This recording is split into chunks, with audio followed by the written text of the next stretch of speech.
Hello, everyone. Good morning in New York, good afternoon in Europe, and good evening in Asia. Just a brief information. Our colleagues at the UN headquarters New York have some challenges, have some tech challenges, and so they are still setting up the StreamYard platform, and we will start probably 5 minutes late, just for information. So in about 5 minutes, it can be expected. We have our guests from Brasilia and Nairobi already online, but again, we will have to start a little bit late. Sorry for that.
So just again, a brief information because the broadcast on UN Web TV was not up yet. The colleagues at UN headquarters New York have some issues with setting up the tech for the broadcasting and for seeing virtual participants. We will need another few minutes and we'll get started hopefully at quarter past, so in 4 minutes.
So it's very hard to get. What? Easy one? Opposite artists.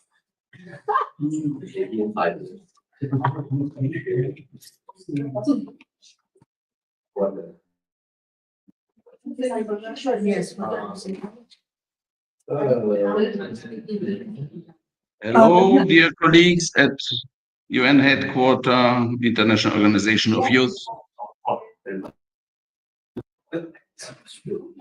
Can you hear us? Yes, we can hear you. Can you hear us? Yes, we can hear you as well. And we have Doug also ready, and Alberto and Gustavo, and looking forward to get the ball rolling.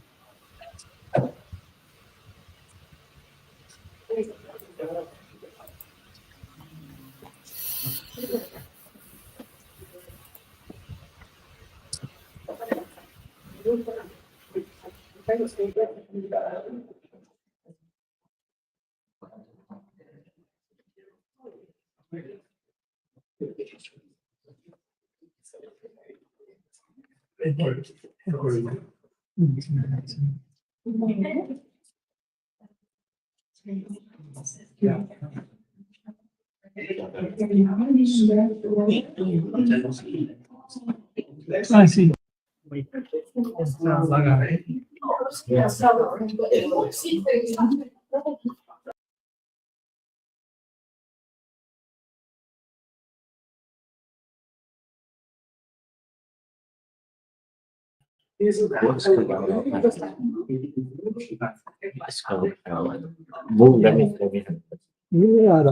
stop picking this up as audio.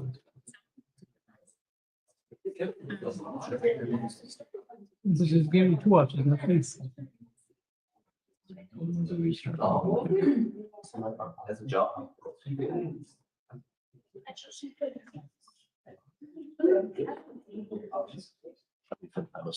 Oh, you sure? Watching it. A powerful camera. Format. It's very weird.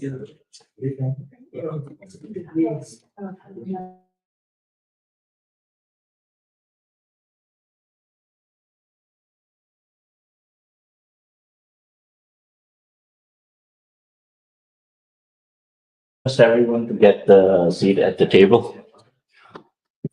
That would be great. So.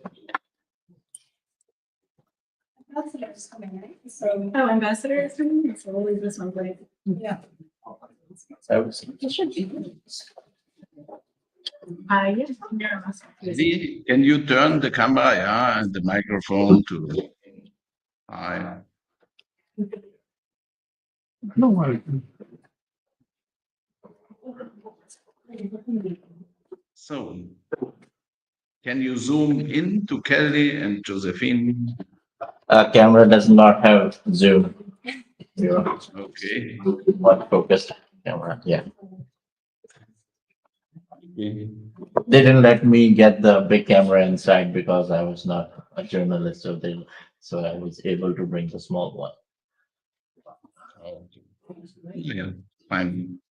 Thanks for trying.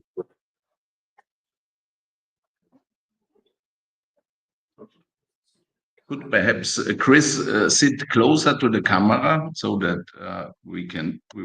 the moderator,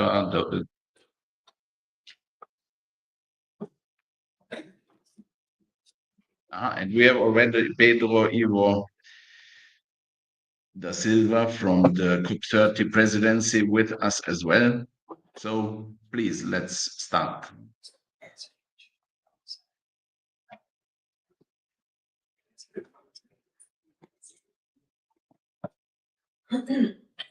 Hi, hello.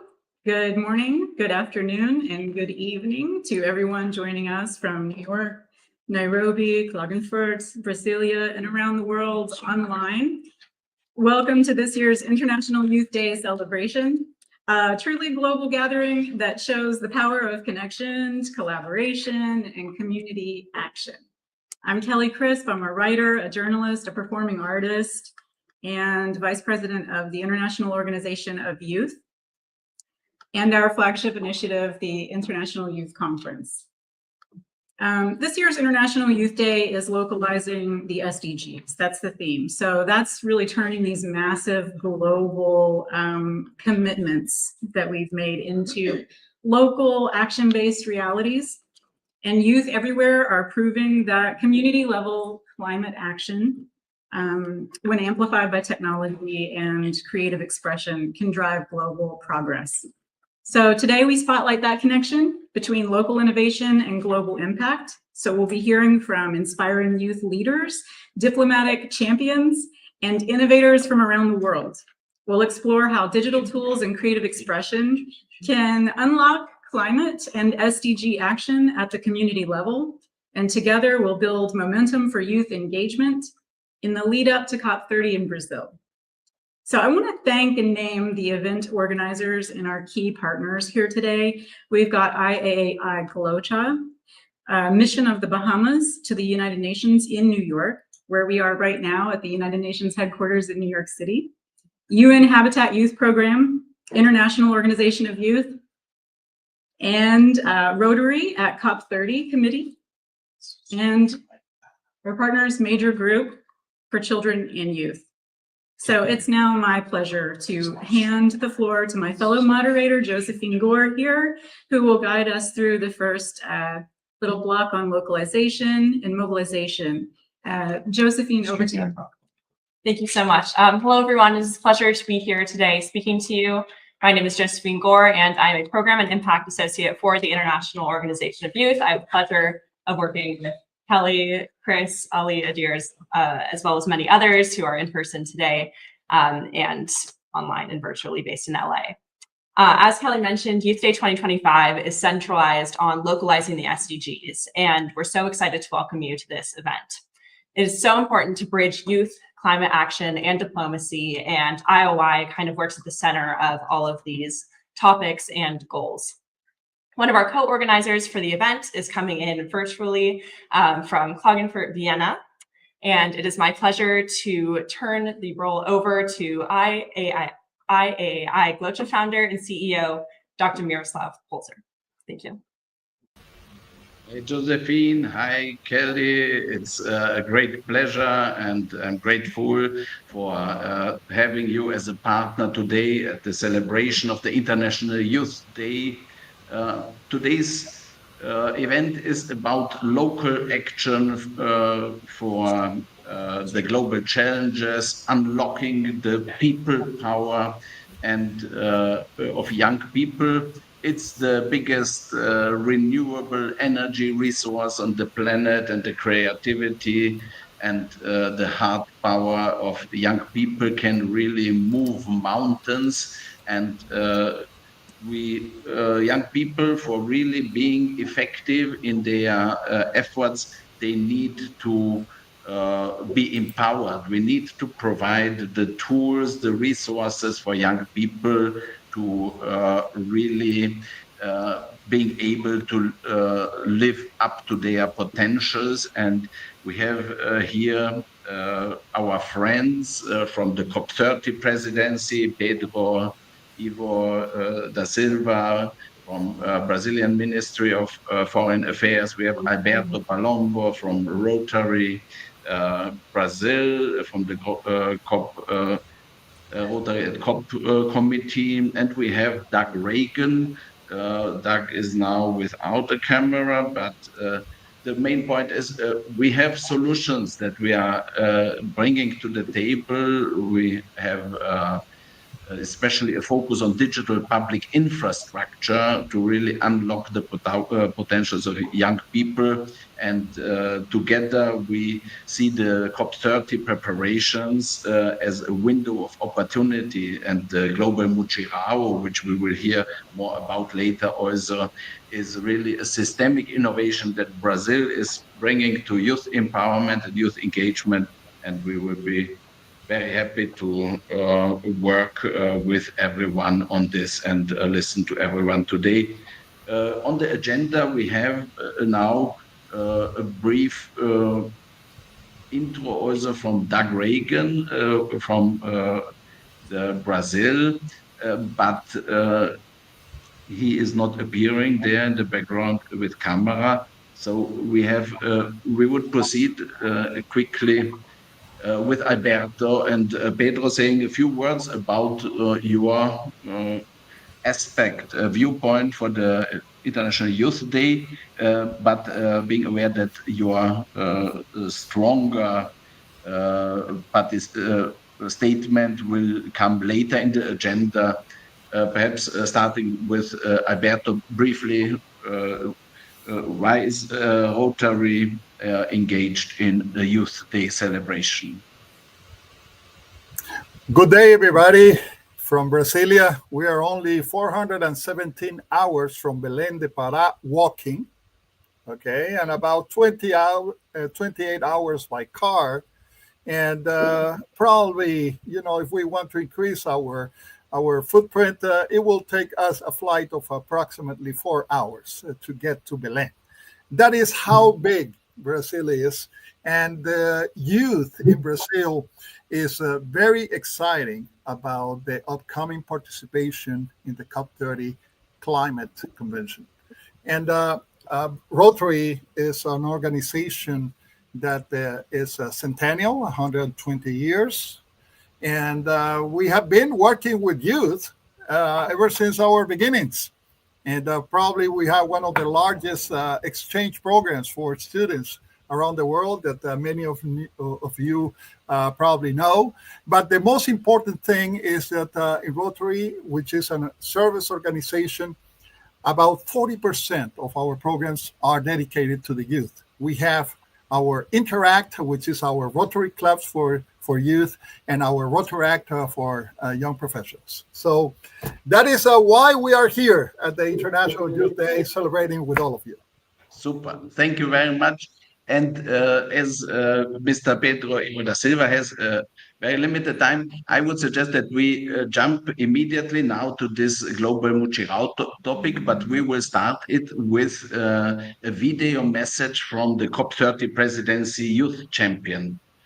We have received that video from Marcelle already for our event in Bonn during the Bonn Climate Conference in June. And Marcelle agreed that we can use it also for this event because it explains a little bit the spirit of the Global Mutirão and the call to youth.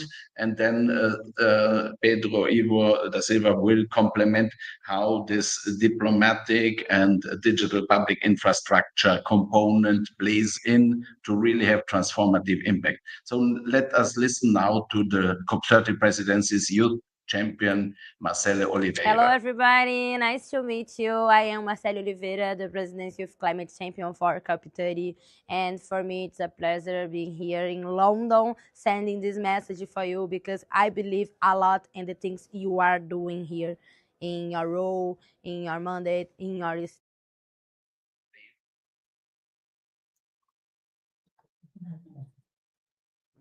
What happened? Hello, everybody. Nice to meet you. I am Marcele Oliveira, the Presidency of Climate Champion for COP30.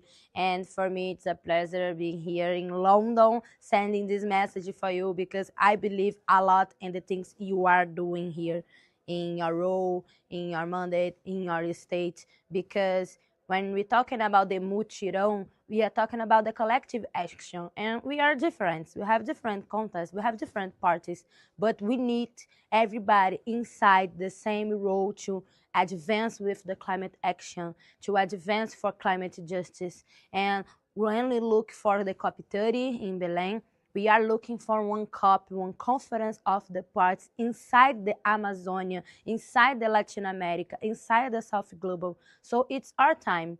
Maybe one different COP can happen when the youth are engaged to share information, to protagonize the Mutirão, to being together for the press. We have to press the negotiators to to good decisions, to the important decisions for our generation. So the difference for our mandate, I believe, is inside this perspective we have.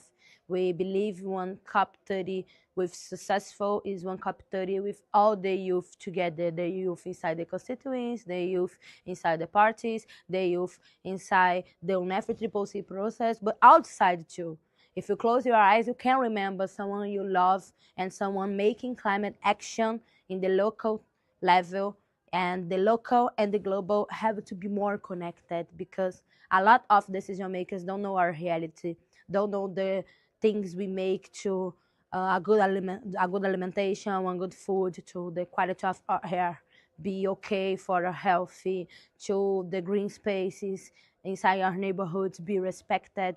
We are really fighting for climate justice. And it's a pleasure sending this message, and I hope we have more opportunities to be connected, because it's not about the COP30, it's about all the movements we have to make for one future possible and with dignity for us. So nice to meet you, and thanks for this invitation, and good work for you and for me.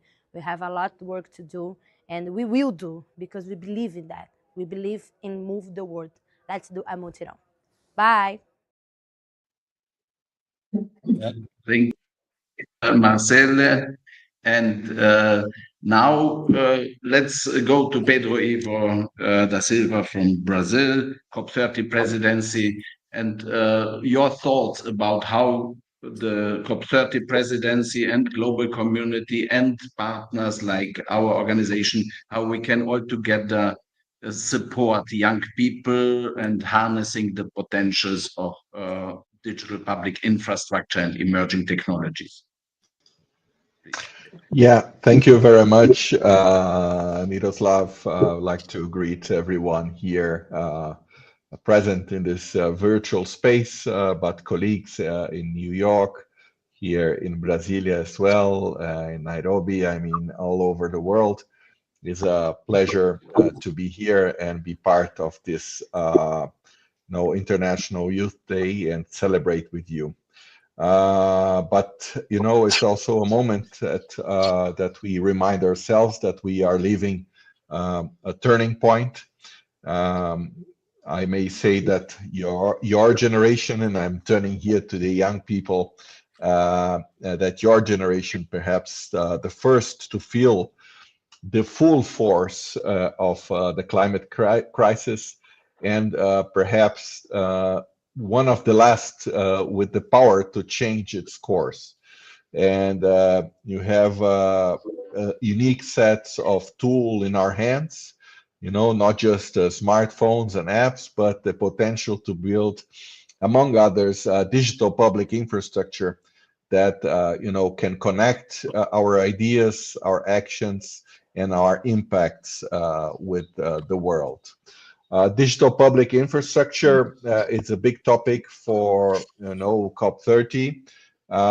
It may sound initially like a complex technical term, but it's really a way of saying that let's build the roads and bridges of the digital world, so that every climate action can be seen, supported, and scaled. That's what DPI is all about.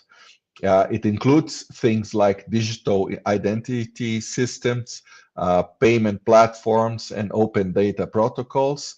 And together, these infrastructures, DPIs, they can make local action visible by showing who is doing what, where, and with what impact. It can enable accountability, very important, by tracking our progress toward climate goals in real time. And it's important to channel resources, getting climate finance, incentives, and knowledge to the right people in a faster way.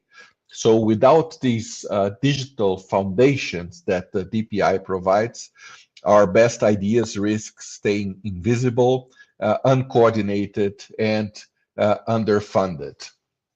At this point, I think allow me to share one of examples here from Brazil, from my country.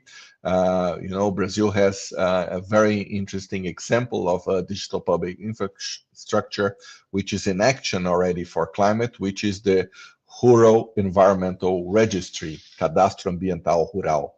It's a mandatory nationwide geospatial database of all rural properties, integrating satellite imagery, land use data, and environmental information. So with that infrastructure, it enables authorities and communities here in our country to monitor deforestation and enforce environmental law, to plan reforestation, restoration, and sustainable land use, and engage landowners in compliance and conservation. So CARS, this registry shows that DPI is not an abstract dream, it's not an abstract concept or notion, it's a working system that can inspire similar solutions worldwide, from forests to renewable energy to waste management. So imagine if every country had its own, CAR, its own registry for their priority climate sectors. And imagine if these systems could talk to each other through global standards. That's the vision, that's the idea that we want to put forward with COP30 and by highlighting the importance of DPI in our conference in Belém. And the youth here in this, context are not just, potential beneficiaries of DPI. I think the youth must be mobilized to be builders, testers, and multipliers of these kinds of infrastructure. Because you, young people, are often the first to adopt new tools, the most creative in finding ways to use them, and the most committed to working, across borders. So in the lead up to COP30 in Brazil, and through the COP30, we heard Marcele now saying, through the COP30 Global Mutirão, this collective effort, I think we have the chance to crowdsource ideas for, new DPI use cases, from local renewable energy mapping to biodiversity monitoring, for example. And in this context, very important to mention that one innovation challenge, it's a DPI innovation challenge, will be taking place in Belém. The, let's say, awardees of this innovation challenge will be presented in Belém, so as one of the initiatives highlighting DPI. And also in Belém, we'll have the chance to co-create open source tools, with the universities, startups, and public agencies. The idea is to mobilize as many stakeholders from all sectors to be part of that, meeting and conference in Brazil. And also, it will be a moment to tell the stories of community action, so that they can inspire global replication and global adoption. So by making our contributions visible and verifiable through DPI, we can turn youth action, your action, into impact at a planetary scale. As we move towards Belém, it's maybe almost 90 days or even less towards the COP30. I think we can commit to three things here together. We commit to learn, so let's understand how DPIs work and how they can serve climate justice. I think we can also commit to engage, to bring our ideas into the design of these systems, ensuring they are inclusive, accessible, and very important, rights-based. And let's commit as well to mobilize, use the framework of the COP30 Global Mutirão to demonstrate how connected youth action can accelerate climate solutions.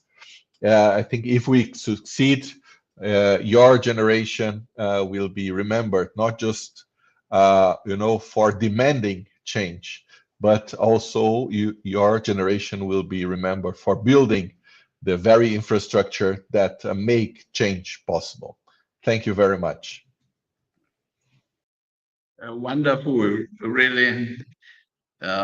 Your visionary approach and systemic innovation approach is really something unique, and congratulations for this. It's I'm following this COP process, the UNFCCC processes since 2014 already, and really this Mutirão and digital public infrastructure. These are systemic innovations in global climate governance, which are very special, and I believe they are transformative. And in my presentation later, I will then also explain a little bit how the digital tools that we have developed with GloCha, with the Global Challenges Action Empowerment Partnership, can help also the Global Mutirão with collecting and administrating self-determined contributions and bringing all these youth power and new ideas to the COP30 presidency, Digital Innovation Pavilion, and also to a conference in New York. And thanks very much for this. And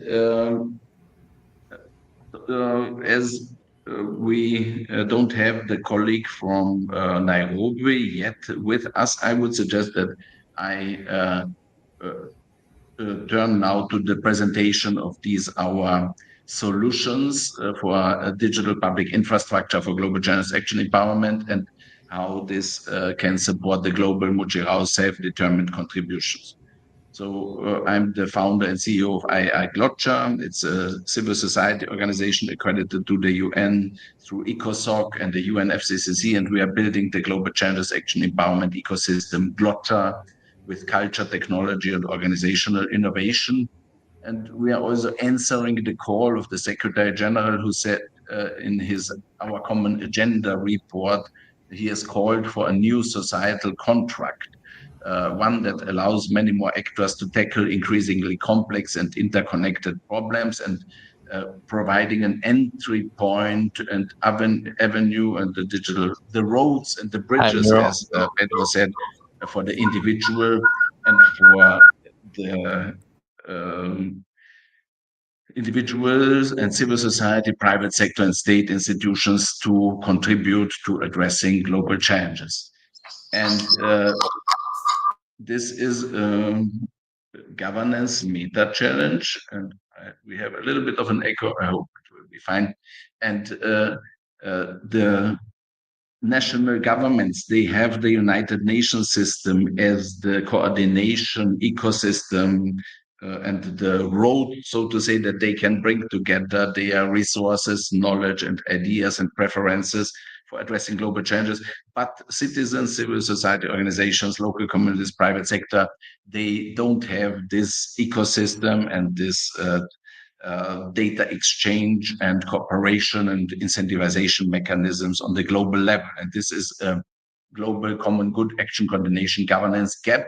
And the answer is which we are building the Global Challenges Action Innovation and Emerging Technologies Partnership, a systemic innovation approach where we combine new thinking with social innovation, public sector innovation, knowledge system innovation, impact entrepreneurship and job creation innovation with digital innovation, the enhanced uptake of emerging technologies for getting everyone engaged, so that we function as global family, global community, as an organism really effectively in light of global challenges. And we have started in February under the leadership also of Ambassador Stan Smith of the Bahamas mission, our initiative for setting up a Global Challenges Action Day, a day on which people make pledges, report action and impact to the UN, and celebrate communities in relation to specific challenges.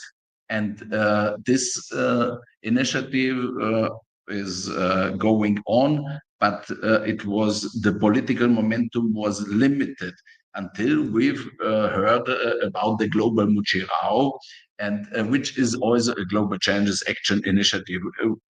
100% aligned with our idea that we need to inspire and empower everyone to take action on global challenges on the local level. And the COP30 presidency has really introduced this mass mobilization, one of the forefronts of its presidency, and inviting people that they document, specify, and localize, and make really accountable pledges and document action. And this framework is now something that needs the tools. Somebody who says, I want to somehow report my self-determined contribution needs a platform, needs a trusted identity system and a global challenges action registry. And we have started such a digital tool with the Just Energy Transition for Central Europe Challenges Mapping tool in the context of the Interact Central Europe project. And this platform we are offering to the COP30 presidency, that people will be able to localize and specify and associate with their digital identity, their pledges, the self-determined contributions. It is part of a broader digital public infrastructure for climate action empowerment plan that we are working on, in which actions and impact are represented as digital collectibles and digital certificates, that there is a digital identity management system for trusted identities nowadays, where information integrity is a big challenge.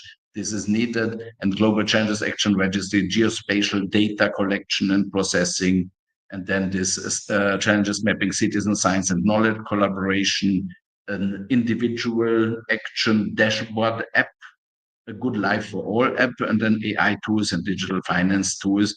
And this, our contribution to the COP30 Global Mutirão and also to the COP30 digital public infrastructure efforts, we will discuss and elaborate further at the conference that we are hosting at the UN headquarters on the 18th of September, only a few days before the high-level week and in the context of the New York Climate Week.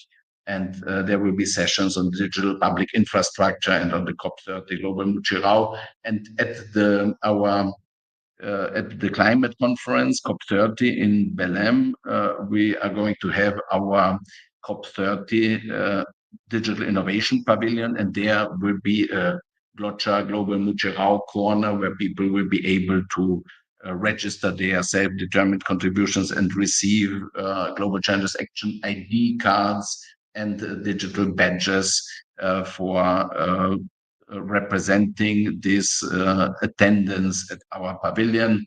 Yeah, and these are our solutions, and I really am very enthusiastic and hopeful that the cooperation with COP30 presidency, and especially with you, Pedro Ivo, personally, I really have great hopes that we will deliver very good results together.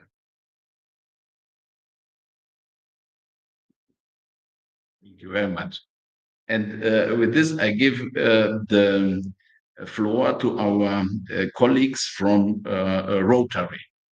Alberto Palombo, he is, I think it's best, Alberto, if you introduce both of you. Okay, now I hear that the ambassador is in the room. So let's please do this. Let's bring Ambassador Stan Smith, because he is our champion. He is a visionary, and it's important that there's also the connection between COP30 presidency and Ambassador Smith. Please, Ambassador Smith, tell us your vision on how we empower youth, how we get everyone engaged in addressing global challenges and making UN80 functioning, fit for purpose. Please.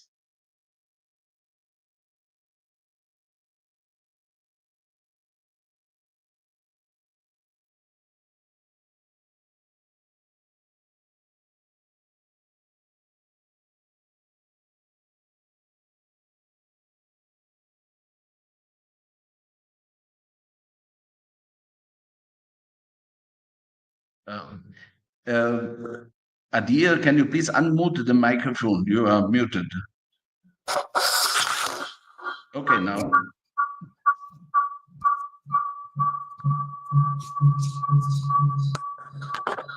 Perhaps turning down the volume of the TV or just switching off the TV at all will help to remove the echo. I think it's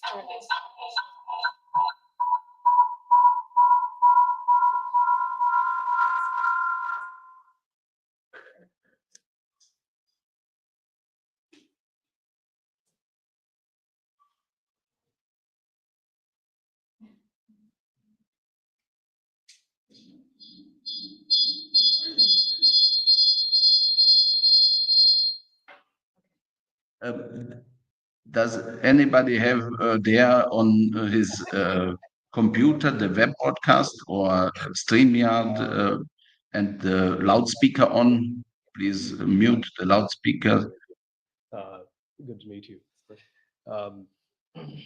There's an African proverb, until the lion learns to write, the story will always glorify the hunter, right?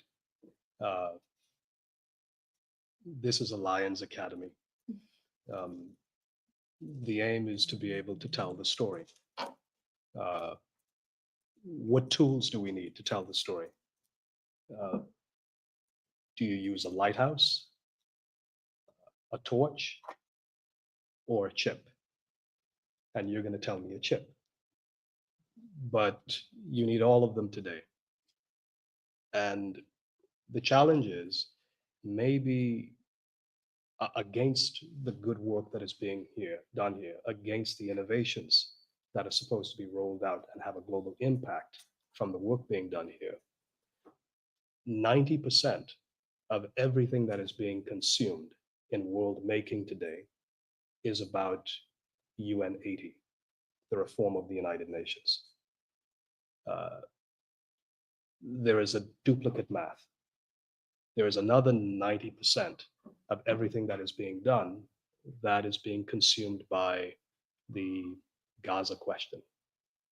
So where does what we're doing fit between two behemoths? UN 80 reform, it's a huge construct, and a two-state solution debate. Where do we fit? So the challenge is this: pick the right agenda that complements our initiative so that we fit into one of these huge spaces and we can create momentum. It is very difficult to create momentum in a space where career diplomats, political leaders, technologists are paying attention to what diplomacy should be in the 21st century, writ large, and paying attention to what should happen with the state of the world between two competing ideologies. Where do we fit? So power does not concede without a demand. We're not going to be invited into the discussion. We're going to have to create a space. And you have to know that anytime you enter the UN campus or any community that is discussing international relations, international dynamics, you are in the business of world making. So it is not a small space that you create expertise in. You have to create a vision for the entire space. Otherwise, you will create no momentum. That is how fair the world is. You have to steal a space to create momentum. And in listening to colleagues of mine who've had this discussion with career diplomats, this was the reply.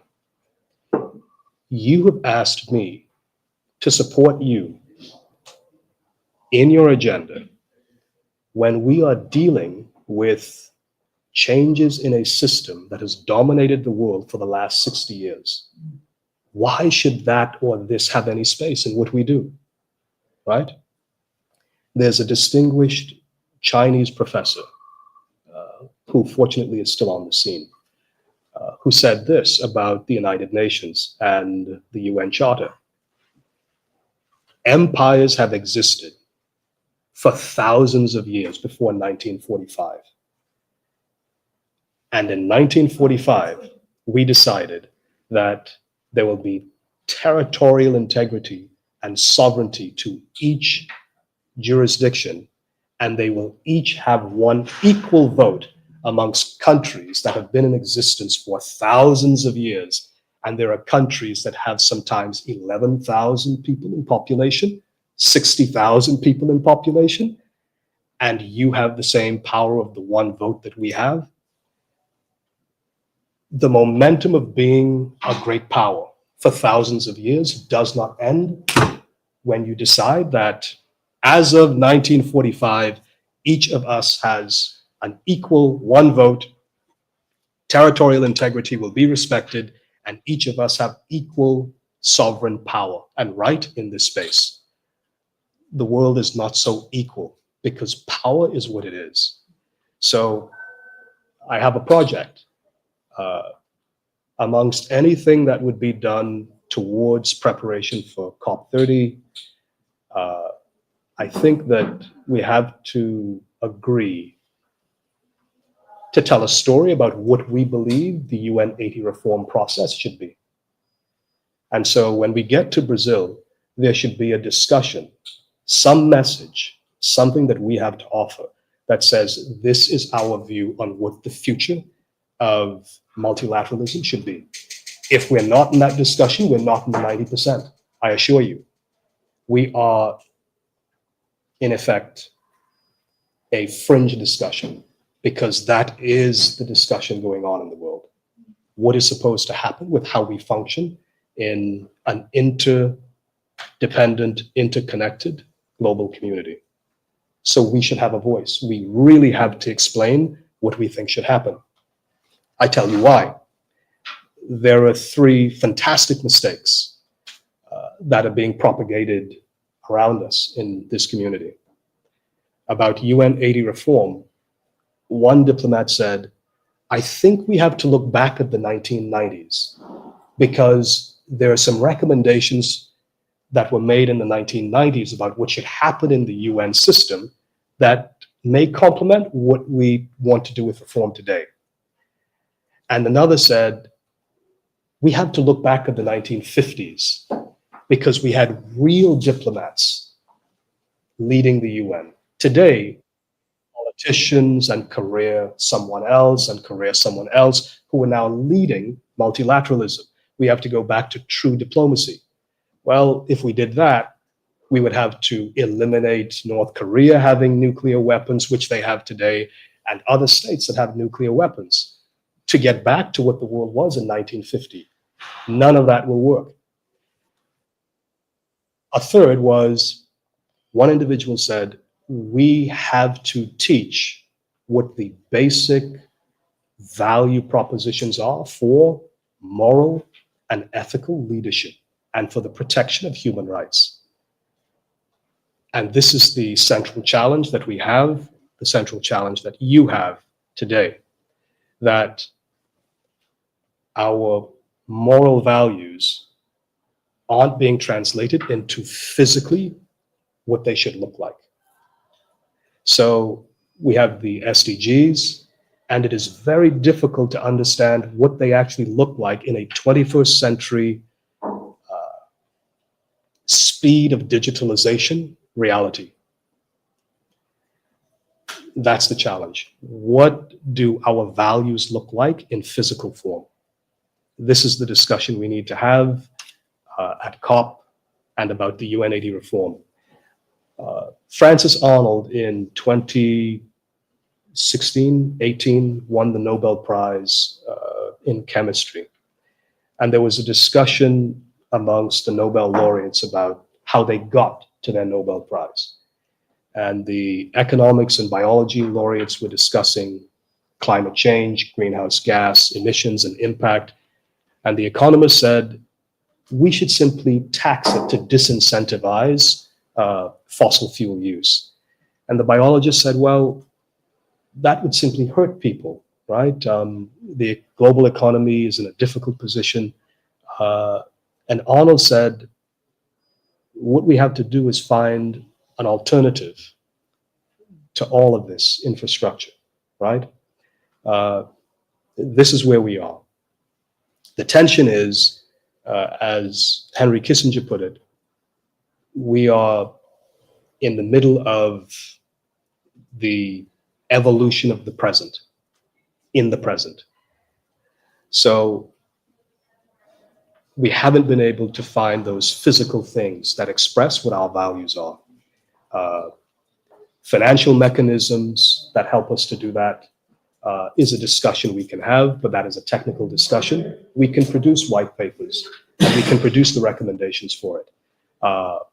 Policy recommendations, we can produce those. The difficulty with policy recommendations is that policy recommendations are always aspirational until you have an impact. Action always gives you information. If you have information, now you know exactly what the impact is of the innovation. If you have the policy, you only have an idea of what the innovation should be or should realize. So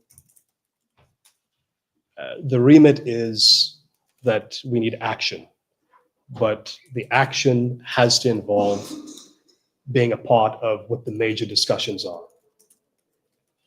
I don't recommend the Gaza discussion for obvious reasons. I think we have to enter that 90% discussion that is going on about UN reform. All of these recommendations under Miro's leadership, I listened to the experts speak about what is being proposed for COP in Brazil. All of them have to be complemented by our own recommendation as to what the UN should look like 5 years from now. And if we have those answers, then you're in the discussion and then you're relevant. Otherwise, we're really in a lab tinkering while the major story is being developed. Right? Thank you.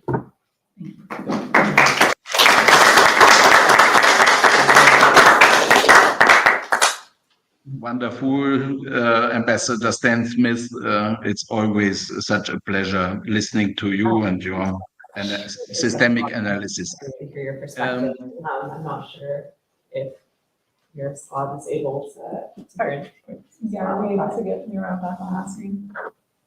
It's so important to stay engaged with UNAIDS reforms to continue with these discussions. And thank you so much for reminding us of the impact that we need to strive to have in these moments, especially as we begin with UNAIDS reforms. And I believe that next we'll be going to a representative from UNDP New York, who is a youth empowerment policy specialist. Let's see, I don't know if the camera. Can you hear me? It is my pleasure to introduce Pauline de Neufbourg. Whenever you're ready. Thank you. I hope you can hear me well. Just a second. Sorry, having some slight audio issues. Can you hear now? Hi, Pauline. I can hear you. I guess they have to switch on the TV, the audio of the TV again. I will message them by WhatsApp. I don't know if Miro is going. Okay, let me know when I can start. Can you hear me now? Is that right? Good morning. Okay.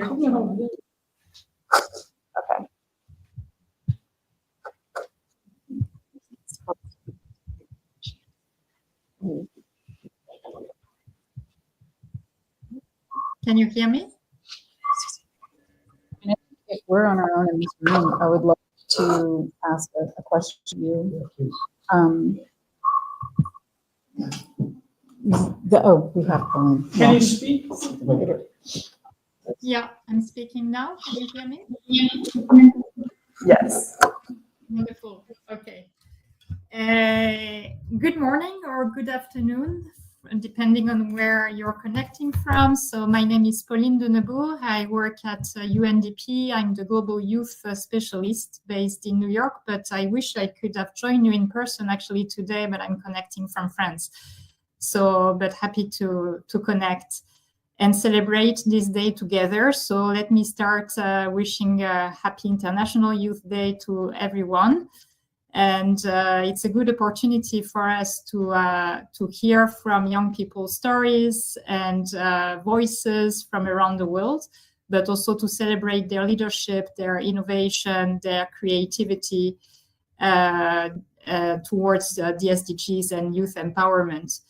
And in fact, the theme of the year of International Youth Day this year, which is about local youth actions, as you know, resonates very much with UNDP's vision, which is really about co-creating with young people. So not only working for young people, but also with young people and having youth as partners in every initiative, projects or programs that we implement, being at the local level, regional level, or global level.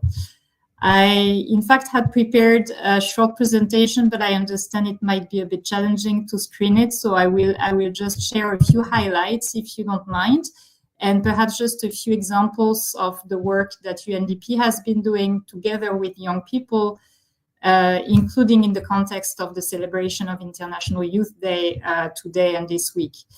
So as I said, for UNDP, the youth empowerment portfolio is really about empowering young people and building their agency and their leadership.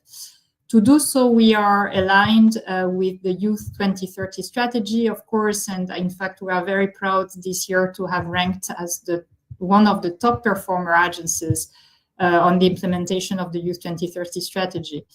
We are also aligned and we proudly support countries and different stakeholders in the implementation of the Pact for the Future. We're very happy to see that youth empowerment came out so strongly in the recommendations of the Pact, and UNDP is proud to support its implementation, including at the local level and at the community level.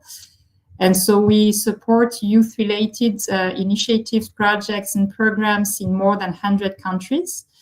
And we have about 1,000 projects per year that have young people as beneficiaries or partners. So as I said, for us, it's really about working with young people and for young people, of course, and have them as agents of peace and development. And to do so, we encourage and support youth participation in different forms. I've heard a bit about online participation and the use of digital tools, which is a key priority for us at UNDP as well. So online mobilization, the use of AI and new technologies to encourage participation of youth in an intergenerational dialogue is one key aspect. But also community volunteerism is another example, and I can share a few of our flagship projects later on. We do so in a multidimensional approach, meaning that we do empower young people with economic skills and capacities for them to access jobs and decent jobs. But also youth empowerment for us is very much embedded in our governance portfolio, meaning that we encourage and promote civic engagement and political participation of young people, which means also that we would support young people in their participation in peace-building processes and resilience building. And last but not least, climate action. And I've heard a few points from the other speakers before about that, about youth participation in climate action. So UNDP is supporting countries in the development of and implementation of the NDCs and also having young people as agents of the NDCs and direct contributors. Perhaps I will move on to a few concrete examples of what UNDP has been doing and is doing with young people at the moment. So Perhaps one priority that we have in the context of International Youth Day, but also in the context of this year, is the celebration of the 10th year anniversary of the Youth, Peace and Security Agenda. And I'm sure many of you are familiar with the Security Council Resolution 2250 that was adopted 10 years ago. So for us, this anniversary is an opportunity to celebrate and to amplify young people's voices and their contributions to the youth, peace and security agenda and to peace building in general. We talked a bit about youth inclusive climate policies. So through its climate promise, UNDP supports more than 140 countries and territories in revising and enhancing their NDCs. And that includes also engaging with young women and youth constituencies and indigenous peoples on the ground.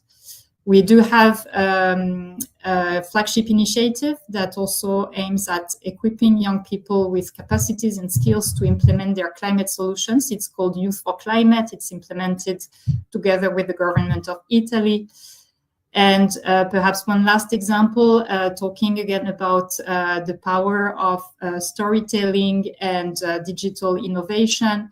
We do have a flagship initiative called Generation 17 that we implement together with Samsung, and that aims at amplifying and magnifying young people's voices around the world.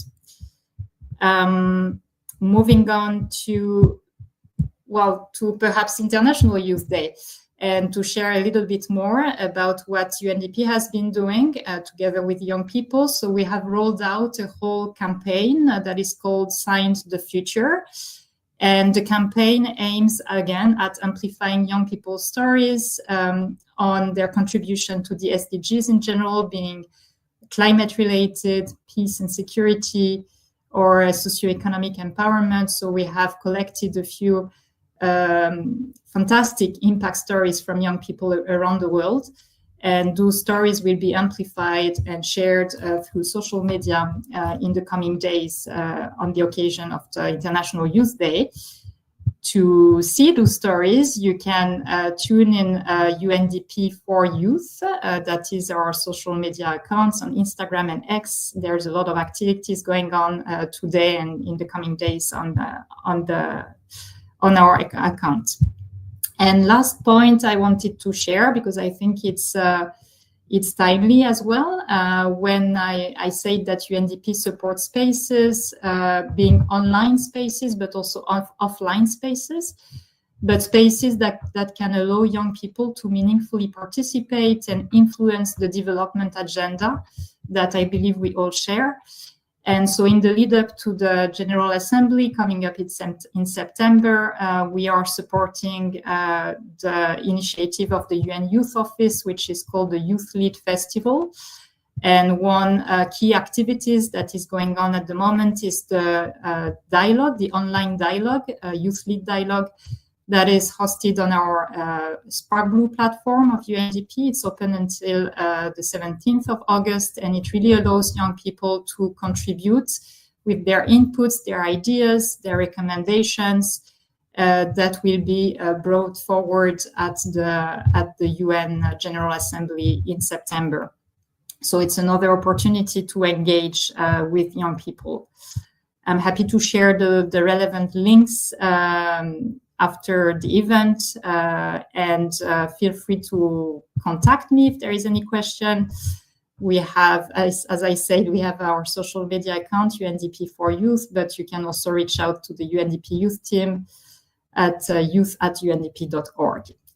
So happy International Youth Day again to everyone, and happy to connect. Thank you. Much, Pauline. It's such an honor to hear from you and for you sharing your thoughts on International Youth Day. Thank you so much for joining us online as well. I know I apologize again for the logistical challenges, but it's such an honor to hear your perspective. It is now my great pleasure to introduce Jaewon Choi, who is the thematic focal point for TAX for the major group for children and youth. If you'd like, you can come join us up here if you'd like to. Yeah, that might be easier.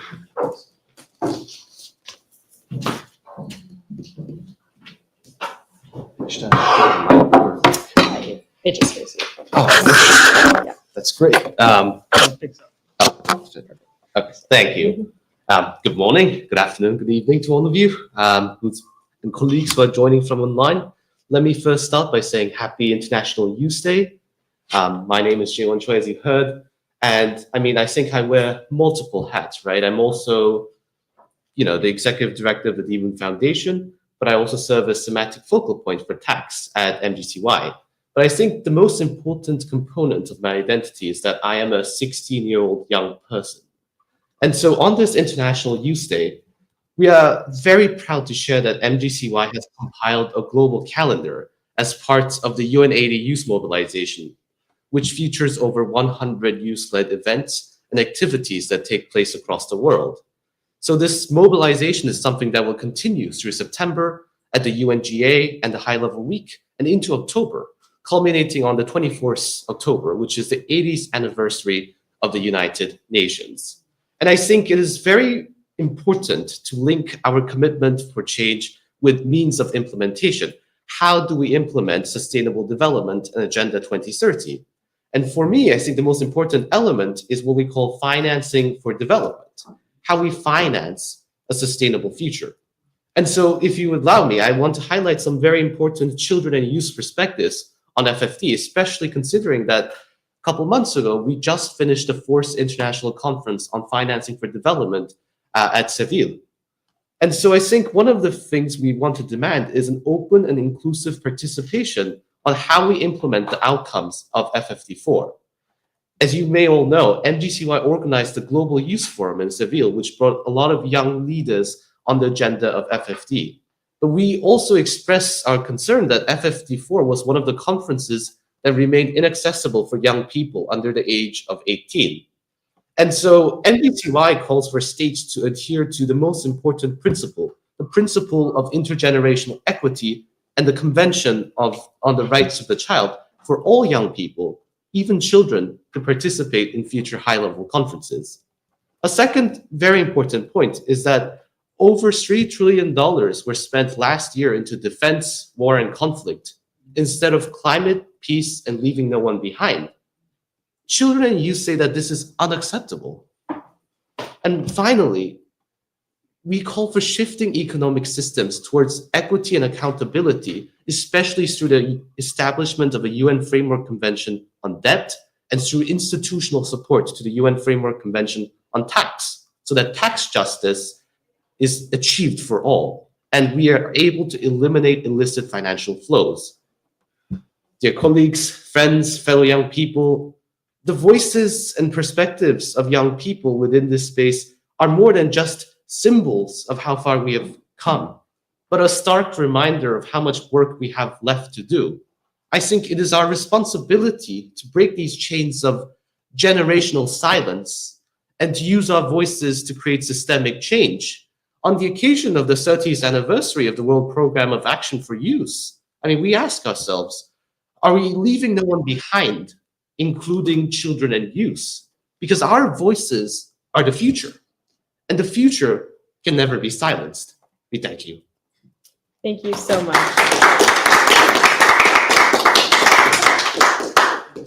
It is such an honor to hear the youth perspective, especially one that is so involved in the financial sector, specifically financing for development. So thank you so much for sharing your thoughts and perspectives, especially on International Youth Day.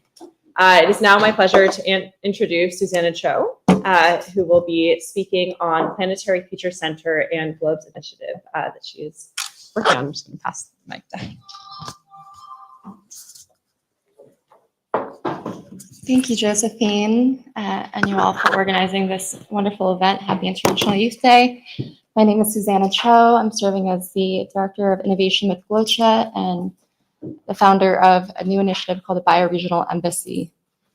As Stan was speaking about world building in these spaces, the Bioregional Embassy is here to be in service to life, to hold space for representatives of bioregions to help determine key interventions and priorities for the planet that would incentivize and inspire better cooperation across member states to collectively steward the commons aka the ecosystems that we all share. For example, Amazon would be a really good example of how Ecuador and Peru and Brazil and Colombia can come together to collectively take responsibility for the shared ecosystem that sustains all life on planet Earth. And so as the bioregional movement gains momentum, I'm here to be in service to be a bridge between the top down and bottom up. The We the People Center is an initiative that we at GloCha have been working on to provide a space for civil society to participate. As you can see, it's a little bit challenging to get into these spaces within the UN to be a part of these dialogues. So we intend to create a space for people to really engage and to be able to shape policy and influence resource distribution flows based on the information that we are gathering from the action that's happening around the world, which will be stored in this Global Challenge Action Registry that we are building with GloCha, with the Global Challenge Action Day initiative that will really be able to harness the collective intelligence that we will then visualize through a globe, a physical manifestation of this data that we can interact with, that would inspire people to become planetary citizens and engage people all around the world. But this globe will be in New York City, where there's a lot of foot traffic, and it will provide a way to interact with the data that would then serve as a kind of an expression of the We the People Center. And in the center, we will be hosting an annual assembly of representatives from all over the world that can come together to shape policy, influence multilateral negotiations, showcase innovations, through that we will be building through the Planetary Futures Lab. We're partnering up with Alexandre Caldas, former director of UNEP and the chairman of UN Geospatial Network, which has been enabling 45 agencies within the UN system to collectively share data to make more informed decisions. And as he begins his new initiative called Diplomacy, to harness AI to be able to influence better diplomacy around the world, we are very excited to present the public Earth globe that we'll be creating here in New York.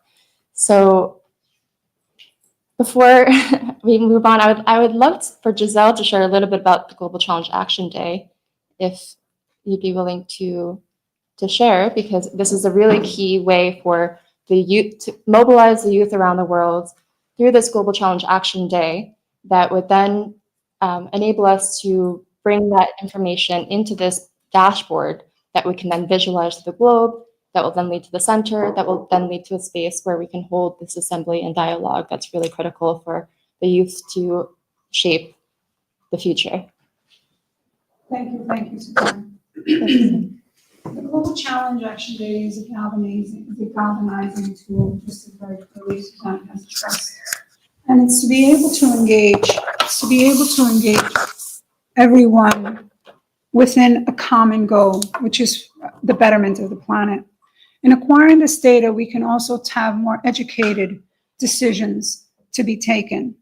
For example, as we're promoting some technology, we can't lose sight of water and the energy hog. How can we truly be able to address these issues from an educated standpoint, but to create the data? And how do we create the data in real time? How do we are able to communicate at this space is to creating a galvanizing component in partnering up with key institutions to be able to gather everyone to stand forward and stand together with an initiative such as the Global Challenge Day. How can we stand above and show a lot of the work that hasn't been registered in the world that are pushing forward to this in benefiting the Sustainable Development Goals? How can the youth, that is the key component to social media and seeing it as a tool to be able to communicate human betterment, everything from media education so that we won't be exchanging false information, but being cognitive that everything that is generated from the data can be used as a component for the betterment of all. That's what we want to do with the Global Challenge Day. to be able to galvanize and to implement, because a key component is implementation and also registering all the work that's already been done that we're not cognitive of. Thank you, Christine. Thank you, Susanna. Thank you so much. It's so important to hear these messages, and it's very, very inspiring to hear about the work that you're doing, both of you, for this initiative and to try to unite everyone, so many different groups around the world. So thank you so much for sharing what you're working on. It is now my pleasure to introduce Alberto Palombo from the Rotary COP30 Committee, who is a Rotaract and youth representative from Brazil. Well, good day, distinguished delegates, fellow youth leaders, Ambassador Stein Smith. First, I need to thank my good friend Miro Polser for the invitation to be part of this celebration. My name is Alberto Palombo. I am an industrial engineer from Venezuela, but I have been living in Brazil in the middle of the Cerrado savannas of Brazil for about 20 years. And I am a charter member of our Rotary Club of Brazil International. Currently, as I was introduced, I'm serving as the chair of the Rotary at COP30 Committee, which organizes the participation of Rotarians, Rotaractors, and our program participants. And I am, as I said, I'm here in Brasilia, only about 417 hours walking from Brasilia to Belém. Today, on this International Youth Days, we stand at a pivotal moment in history. As Rotarians, we prepare for COP30 in Belém, and we are bringing our youngest face of the Rotary family, which is our Rotaract and Interact, to represent more than hope, is to represent action. And the Amazon, which are the lungs of our planet, but next to it, another important ecosystem, which is the Cerrado and the biomes of the Pantanal. We have many ecosystems here in Brazil, and we all are very concerned about all these global challenges of climate change. And we are calling not just to witness, but necessarily to act.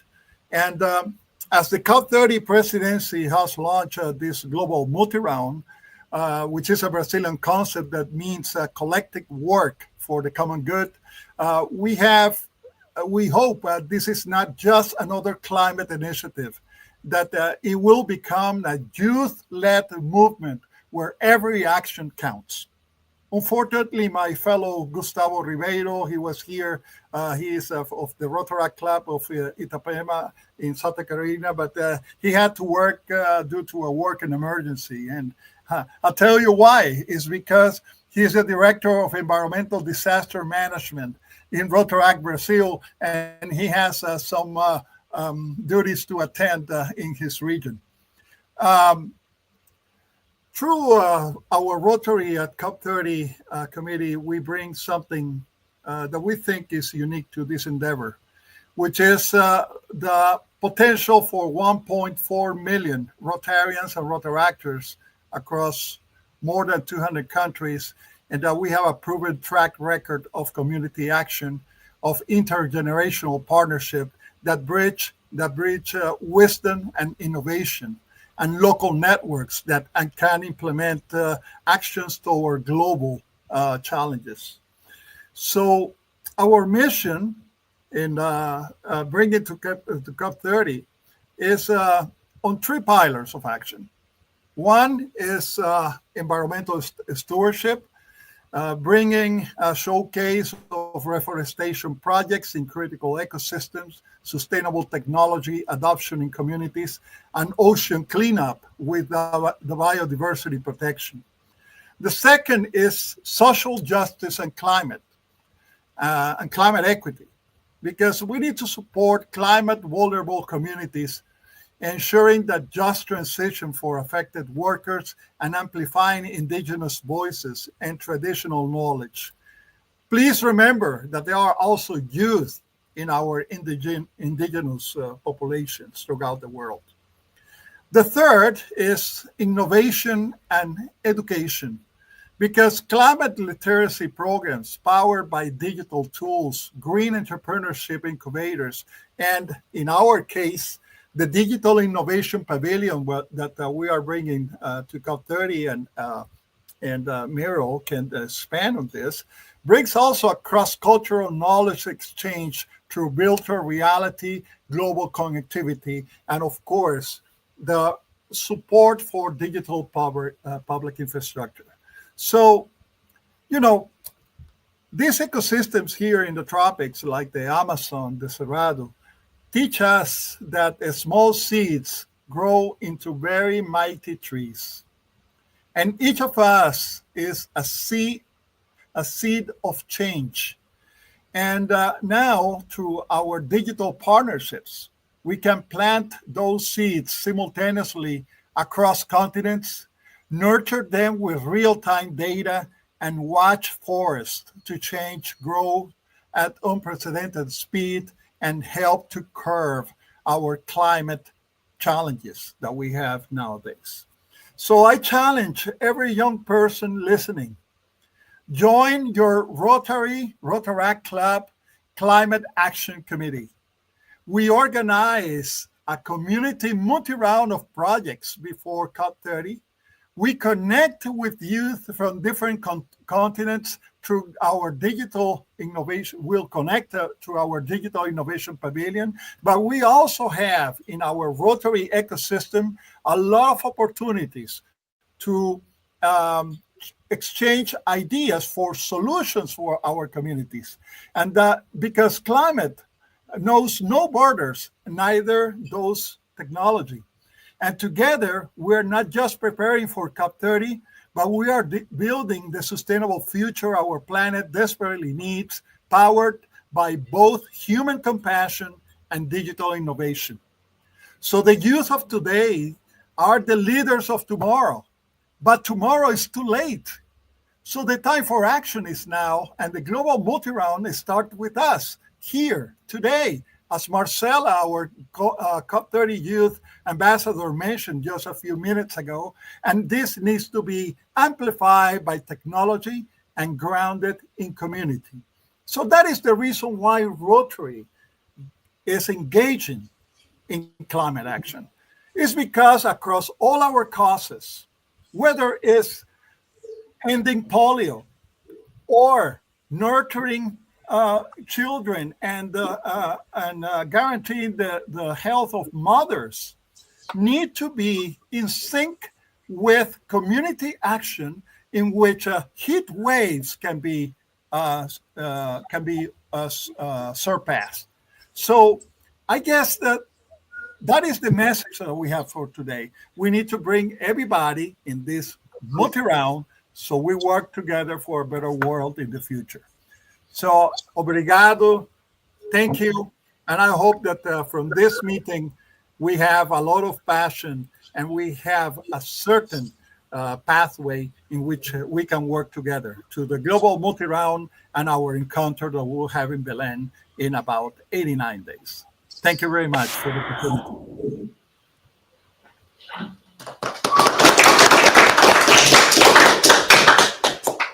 Thank you so much, Mr. Cuomo. It is such an important reminder to, again, as you said, not just witness, but to act, especially as we are approaching UN 80 reforms and are living through this crucial time. So thank you again for your thoughts. It is next my pleasure to introduce first Ruby Guillen and then Frank Henry Alla from Long Beach City College. Specifically, Ruby works with the Long Beach City College Public Health Innovation Lab and Global Change Ambassadors Program partnership with GloCha in the context of environmental health, ecology, and humanitarian issues. And Mr. Frank Henry Alla is LBCC Public Health Assistant Professor. Thank you so much. Ruby, whenever you're ready. Let's see, maybe if you'd like to come and sit up here. Sure.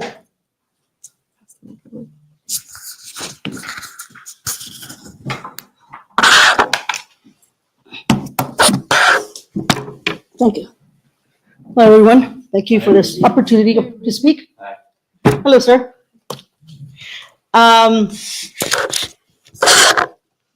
Okay. United Nations SDGs represent the current global effort to address myriad of issues that affect our world today. A deeper analysis reveals that each global challenge manifests a local footprint, therefore necessitating a community approach to youth activism and global diplomacy to make change possible. In this context, it is imperative to harness the potential of youth supported by mentorship from NGOs and educational institutions to enhance their engagement in activism related to climate change, environmental conservation, and humanitarian efforts that encompass diverse, multi-agency and multidisciplinary frameworks from the local to the international process through digital tools. Moreover, fostering technological literacy and providing exposure to emerging digital tools and data science are crucial for enhancing competitiveness and advocacy and activism in the realm of ecology, climate, and humanitarian causes. This will assist in the transformation process for maximizing youth engagement.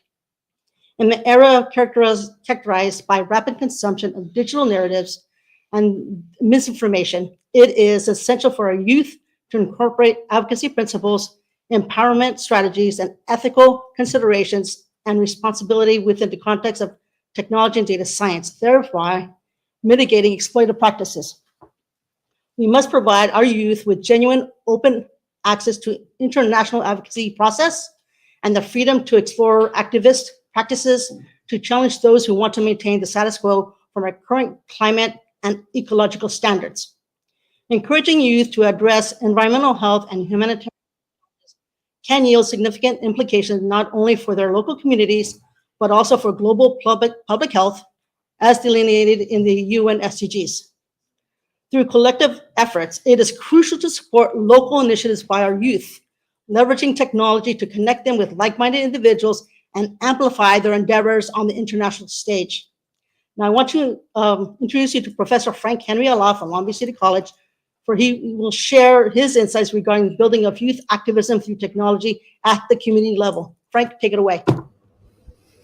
Hello, everyone. Like Ruby said, my name is Frank Henry Allah, and I'm a professor at Long Beach Community College. It's such a pleasure to be here. Today, on International Youth Day, we recognize the power of young people to shape a healthier, more sustainable, and more equitable future.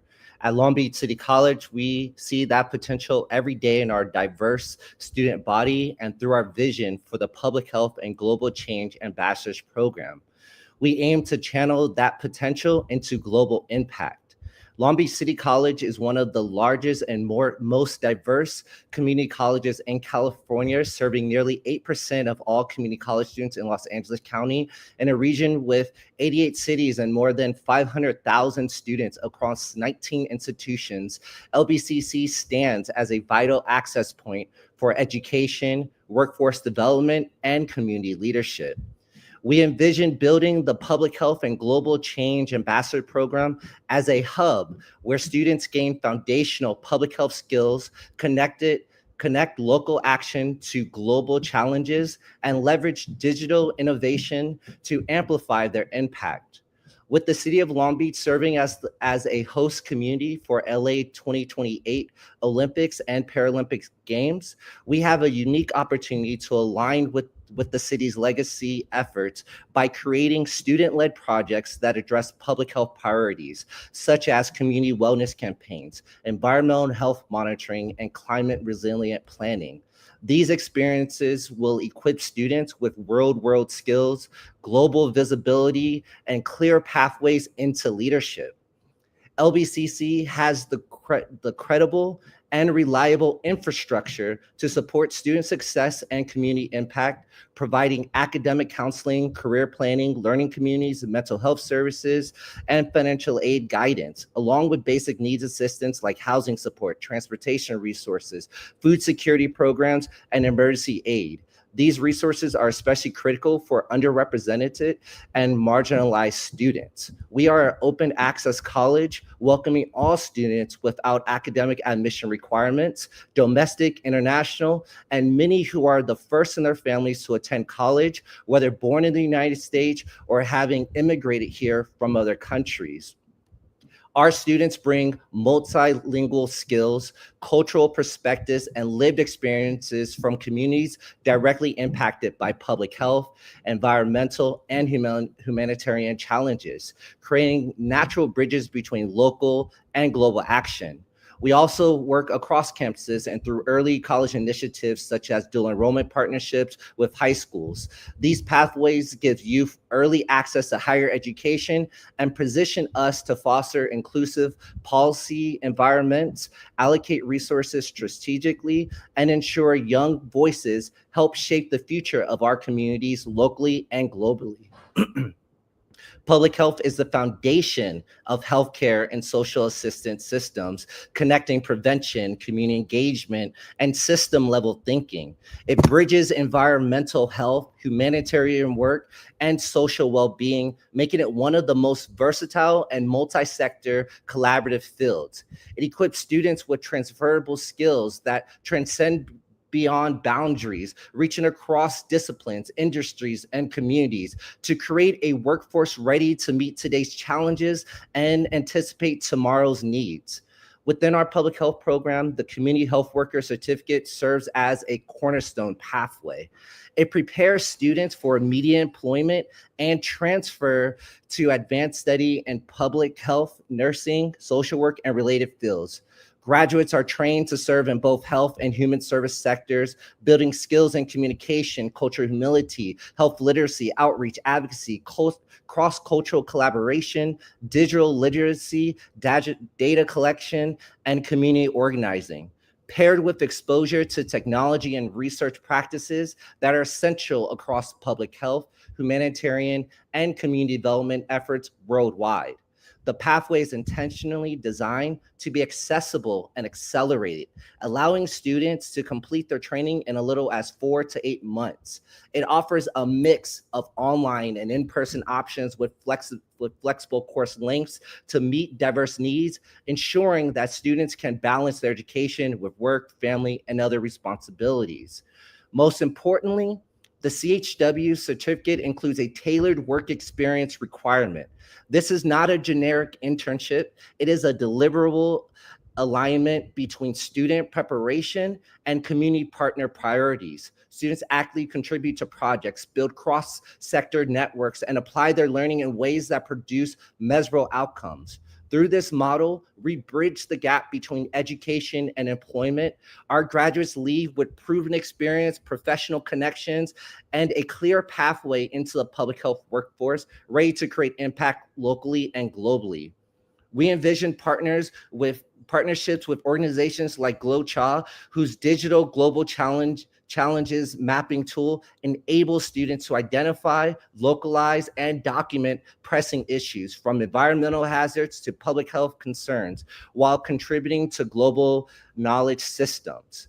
Through such collaborations, our students can generate citizen science data, join multi-stakeholder challenge communities, and link their work to international initiatives like UN One Map and the COP30 Digital Innovation Pavilion.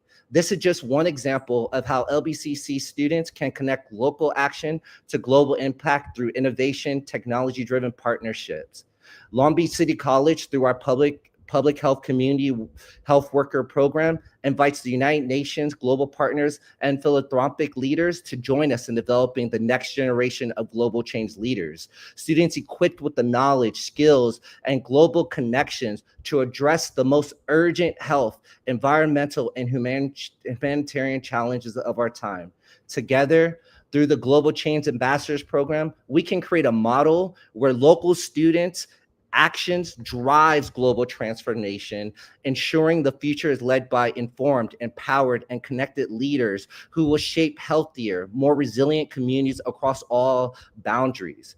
Because the challenges we face have no borders, and neither should our solutions. Thank you. I look forward to connecting with many of you after today's event to explore how we can make this vision a reality together.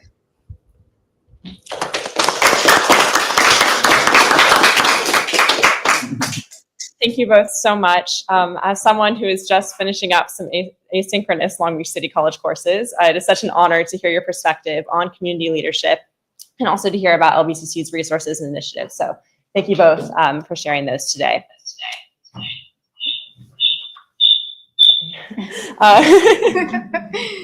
It is now my honor to introduce the International Organization of Youth. We have a few representatives here today who you will hear from. This organization encompasses both IOI and the International Youth Conference, which happens twice a year and will also be happening in conjunction with UNGA this September. So first, you'll be hearing from Adir Siddiqui, who is the logistics specialist and leader in the IOI regional outreach team. Adir. Good morning, everybody, delegates, colleagues, and friends.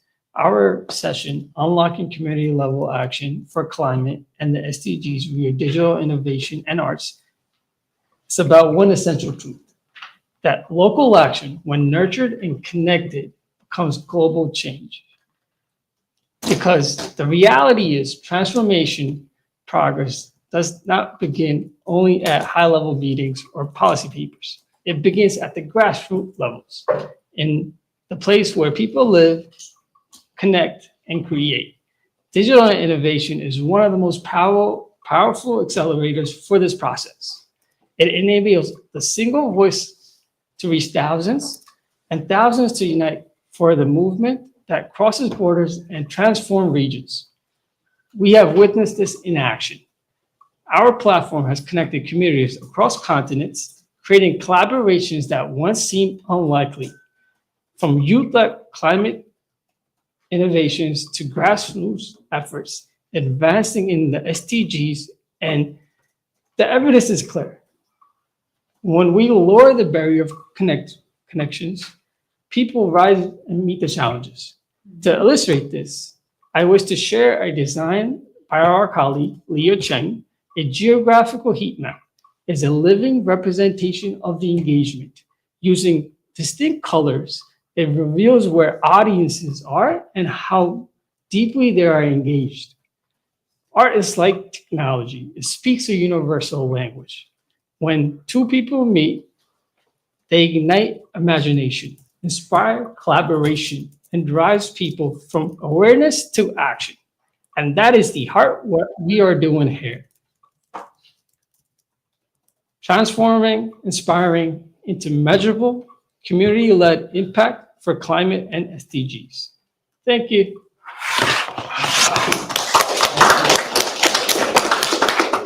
Thank you so much, Adir, and thank you also for managing the technology today, always actively engaged. Next, we will be hearing from Faith Choi as she takes a seat, who is one of the communications associates for the International Organization of Youth. Thank you. Faith, there's a microphone. Greetings, fellow visionaries and changemakers. My name is Faith Choi. I'm an undergraduate student at UCLA studying cellular, molecular, and developmental biology on the pre-med track. This summer, I'm shadowing surgeons in the morning and interning at the UN in the afternoons for IOY, International Organization of Youth. I would say it's critical for the youth to lead the future health climate, but the truth is we, the youth, are already the vanguard of life-saving health technologies. Roughly 80% of the NIH budget funded by taxpayers goes into extramural research, and about 60% of that supports academic medical centers, where youth, consisting of undergraduate students, graduate students, and postdocs, are at the forefront of medical innovation of life-saving technologies that heal global patients. Youth, us, those under 35, are the ones innovating the technologies that save lives. My peers and I, across universities nationwide, have successfully protected the affordability of these very medical innovations developed out of universities. We are only able to do this with the partnerships of experts of law, policy, medicine, and youth. These local and national efforts protect the health of patients around the world. The thing about the medical field is that being a pre-med means accepting that it'll take years before I could formally practice what I'm passionate about. But I believe that we don't have to wait to make that impact. So I'm taking action now. That's why I started a nonprofit called Curatech to build a global community of future healthcare workers. I'm heading to Fiji this September to help deliver dental surgeries, do health evaluations, and teach health education. Through IOY, I'm now about to build partnerships between youth and global health organizations because we're not just part of the conversation, we're paving the way forward. Youth aren't just prepared to lead, we're already doing the work. Through research, advocacy, and collaboration, we're shaping the future of global health now. Let's keep showing up, working together, and building a system that reflects the urgency and the impact of our generation.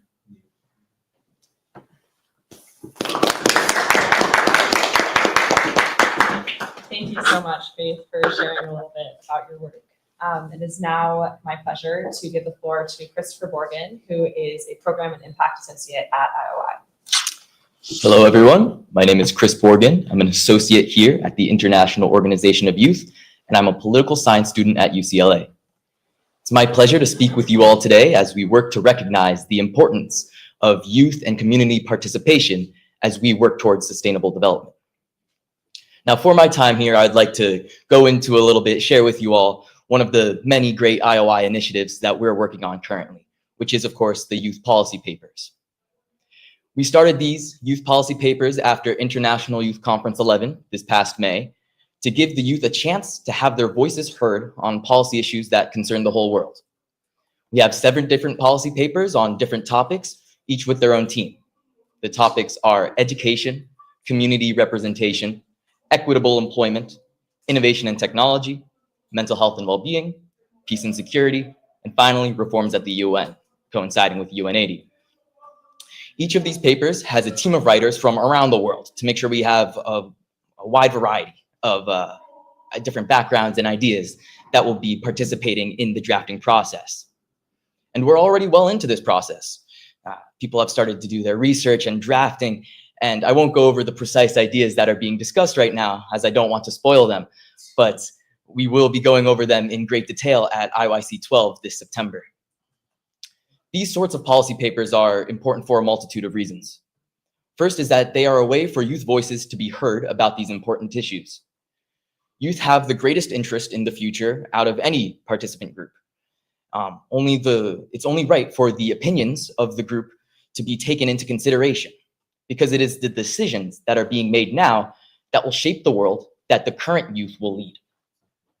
Additionally, this is important because it helps train youth around the world in the policy creation process through working on skills of research, drafting, editing, things that are core to creating the policy that creates real change. Through having these skills, the youth around the world can then implement them in their own communities through writing policies that they can work with their own local governments to make change that is specific to their communities. So IOI hopes to help spread these sorts of skills such that while we make a change with these papers themselves, the people who write them can also help their own communities however they see fit with the skills they learned during this process. It is also notable that these papers go beyond just youth and community involvement. It's about making a better world for everyone. These policies are not for youth, they're by youth, and they are on issues that impact everyone around the world, no matter age group. We hope for these papers to help progress both the SDGs and youth involvement in their execution. There are only 5 years left to complete the SDGs, and we are far from on track. But nonetheless, we push forward to hope to make the world a better place for everyone. Thank you all for listening. It's been a pleasure speaking with all of you. I look forward to seeing the work that you all do as we work to all create a brighter future together. Thank you.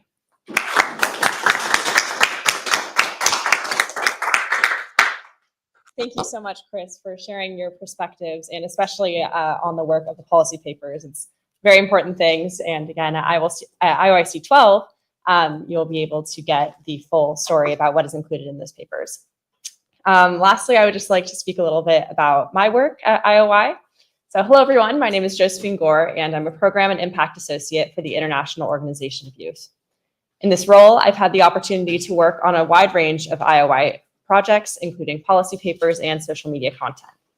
However, my main focus is in the coordination of speaker outreach and the creation of the speaker tracker, which is the forum where we coordinate all these speakers. The International Youth Conference receives hundreds of speaker requests from CEOs, youth advocates, diplomats, and others from all around the world. It is my responsibility to lead the effort to narrow these interested speakers down into the final panels, workshops, and keynotes that you see at the conference. This task requires multiple levels of sorting speakers by interest, choosing panel topics, and deciding which speakers best fit with each topic. Additionally, I coordinate email outreach to all of the potential speakers. This involves not only the initial request to become a speaker, but multiple follow-up emails answering questions and providing more panel details as we approach the final conference date. I've also had the opportunity to work from the United Nations headquarters this summer in New York City, where we are right now, to continue conference planning and advocate for increased youth involvement in diplomatic spheres. I've attended numerous meetings, met diplomats, and connected with some other young people working in the space. I'm also a rising sophomore at UCLA studying political science and global studies. I've dreamed of working in diplomacy ever since I can remember, and IOI has provided me with an opportunity to be in the real international policymaking space. Throughout my high school years, I was heavily involved in Model United Nations, representing many countries and committees ranging from IAEA to UNHCR to Security Council committees. I've continued to engage with Model United Nations in college and am now aiding in efforts to coordinate UCLA's high school and college conferences as Director General. I did not know if I would ever get a chance to come to UN meetings, much less attend Security Council meetings and moderate a panel within the walls of the UN. I'm incredibly grateful for the opportunity to be in this building and gain the real world experience that my classes teach about. I've seen the diplomats from countries I represented in Model UN speak on topics I debated in high school and college. I plan to continue learning and advocating for youth representation in the diplomatic arena in my capacity as an IOI associate. Thank you so much for your time, and I will now turn back over to Dr. Miroslav Polzer. Hi, Josephine. Congratulations, wonderful IOY youth leaders. You're doing great work, and the future will be bright with you being so active for the common good. That's very much appreciated. We had on our agenda the plan to connect to Nairobi because for the UN system, the main celebration of the International Youth Day is taking place in Nairobi. But there were some connection problems, but we have a video, a pre-recorded video of the executive director of UN Habitat, which we would like to share. It's a video which was prepared for the celebration in Nairobi, but it is relevant it's addressing all global youth, and therefore we are happy to share it also on this program, especially so because we are also collaborating with UN Habitat Youth Program on the Digital Art for Climate initiative. It's an initiative that we might, after this video, say a little bit more, but in general, it's about creating engagement and opportunities and livelihood creation opportunities for young people. But let's listen first to the video of the executive director of and remember I have to share it here. Check video file, just a second.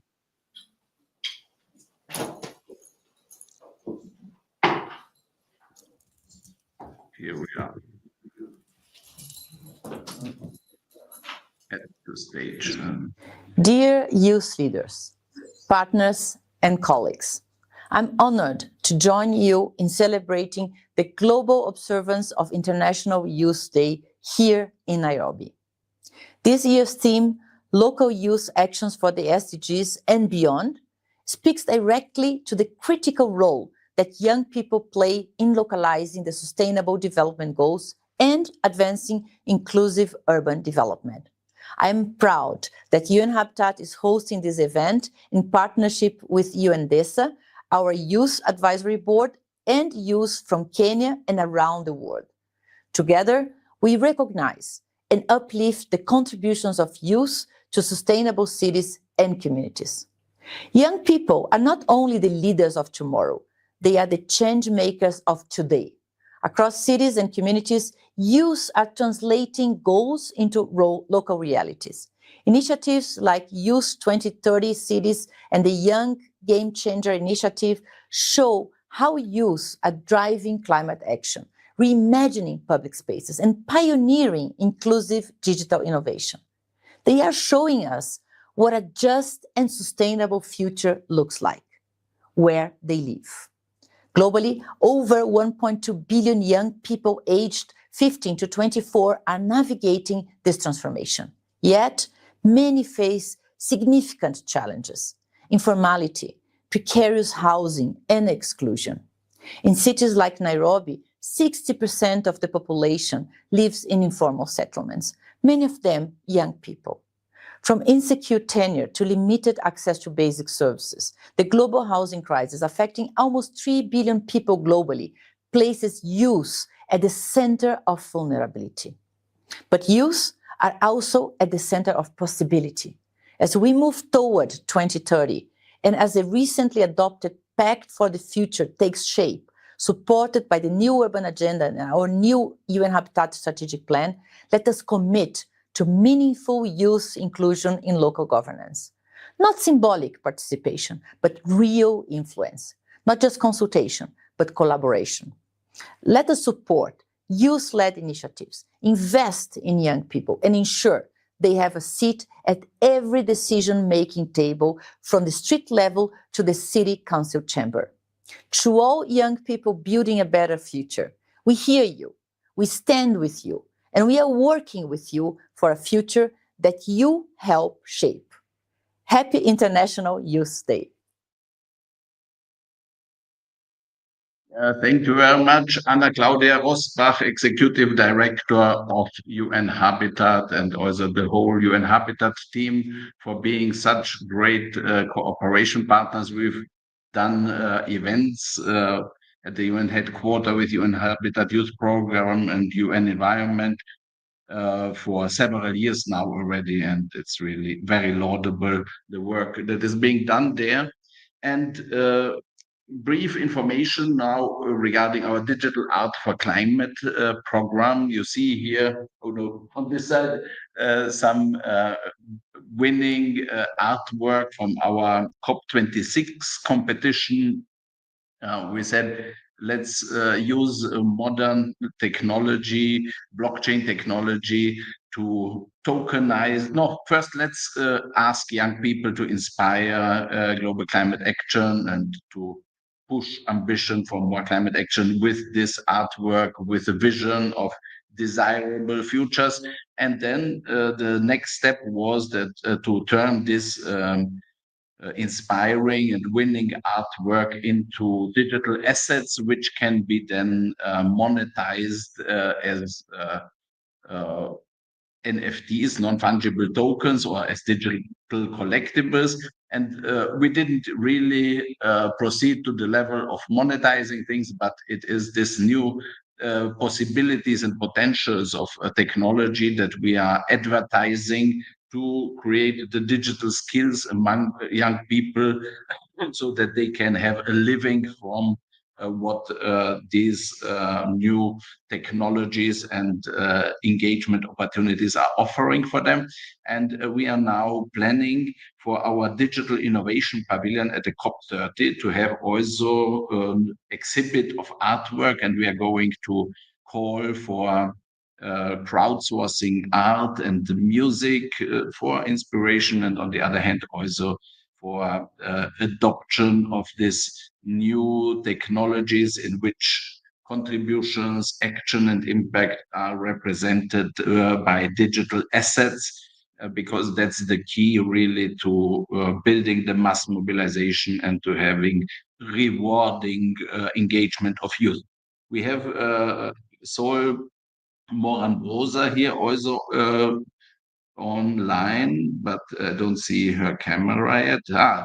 Yes, please, Sol, tell us a few words about the music and art component of youth empowerment and climate action mobilization. Please, we're happy to have you as a partner and team member. Thank you, Miroslav. Hello, everyone. What an honor and pleasure to be here with everyone from around the world on this International Youth Day.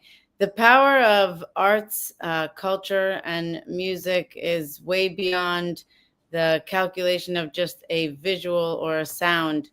The messaging behind art can cross languages, cross borders, cross time. When we look around at the art and music that we all have around us at this point, and with the help of globalization, many people are aware of artworks and music around the world from before their time and behind their regions. So taking digital art for climate's leadership within this space and the framework that's provided, also capitalizing on the UNFCCC's COP gatherings every year, we have an opportunity to really shine our voices and share messages that can cross these borders and help connect between people around the world. Together, by joining our voices, joining our thoughts and our ideas, we can build a future together. And the creativity that comes through arts is not excluded from technology. And the technology that we all talk about, whether it's the NFTs, being able to monetize arts and culture and music in ways that wasn't able to before, the way that GloCha and IAAI are leading the way with these platforms, bringing people like us together on days like today, is something that can really empower everyone anywhere around the world as we are putting in this effort to make a more sustainable future together. And the power is also in education because of the power of arts and music and culture to bridge divides. I think it's a way that we can help each other to see beyond and into the soul of the people behind initiatives. So it's been my honor to share with everyone here the idea of all of us coming together to unite our efforts and figure out who is doing what where, and see how we can come even closer together and inspire more people in doing just that. So thank you for the opportunity today, and maybe all continue to work together. Thank you.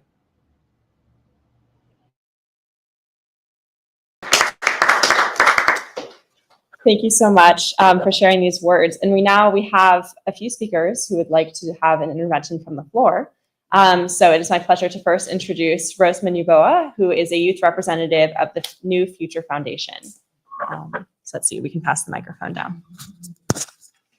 Hi, everyone. Good morning, good afternoon, good evening, wherever you're watching us from. Thank you so much for giving me this opportunity to speak today on International Youth Day. It's a privilege again to be given this platform to speak to young people on this International Youth Day. I am Rosemary Nuboa, an educationist, a youth representative to the New Future Foundation, a member of the Intergenerational and Youth Subcommittee for the UN Civil Society, and also the Executive Director of the Rosemary Nuboa Foundation. Today on International Youth Day, I want to pause and acknowledge the older generation who have believed in the potentials, the vision and capabilities of young people.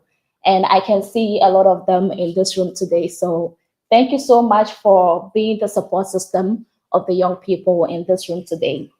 This year's theme says local youth actions for the SDGs and beyond, which reminds me of how youth-led initiatives make it to the forefront because of the encouragement, the mentorship, platforms that are created by those who came before us. To Queen Mother Dr. Deloise Blakely, to Auntie Hawa Diallo, to Uncle Ben Malo, to Joanna Boateng, to Lady Aurora and Kenneth Janra, of which some of them are not in this room, but I want to use this platform to say a very big thank you for your unwavering belief in the power of youth, your willingness to mentor, to guide and share truth has added depth and meaning to my journey as a young person. To the older generation, I speak as a grateful beneficiary of intergenerational collaboration. We young people need you. We need your trust. We need your wisdom. We need your guidance. And yes, we need your honesty, even when it is hard to hear. To my fellow young people, do not let anyone define youth for you. Being youthful is being useful. Keep learning, let us keep showing up, and let us keep making the impact and ensure that every stage of our lives leave behind great values for the next generation. And so thank you again for this platform, and to the older generation for being the people that we look forward to. Thank you.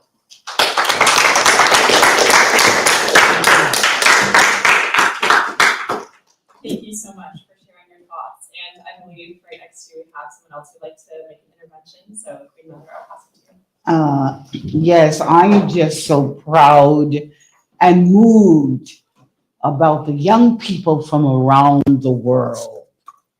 My mother has been traveling the world and hearing from the young people.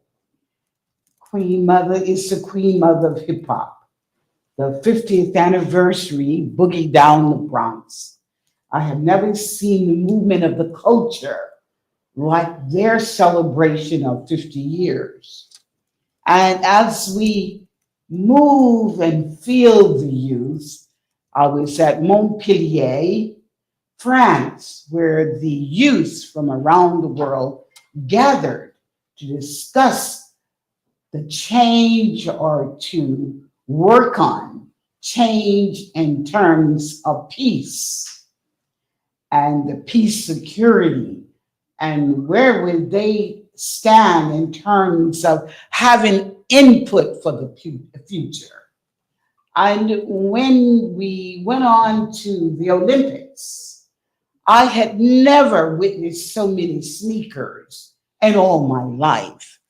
And it was wonderful that I was wearing sneakers at the airport. And you must remember who ended up with the gold. Young people at the Olympics. That means that the youth are ready to implement, and they're saying it. The time has come. Speech has been too long because there's many young people will never be sitting here in the seats at the United Nations. So you truly is representing all of the youth from around the world. And since you represent them, it is your duty to include them at every level of the sustainable development goals. So Queen Mother, thank you for allowing her to speak and to celebrate with you at the United Nations, the International Youth Day. What a joy. And just run as fast as you can to do what you must do for sustainable development goals. And the world is waiting for you. Queen Mother say, run, run, run, youth, as fast as you can for development of the world and shape the world you want. And Queen Mother will enjoy it as an elder, intergenerational. And I thank you.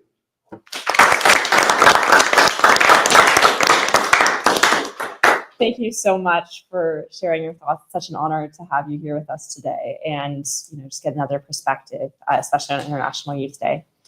If there are any other youth out there who would like to share a statement on the day, you can raise your hand and we can pass you the microphone. If not, that's okay. I just wanted to give you an opportunity. You want me to say? Or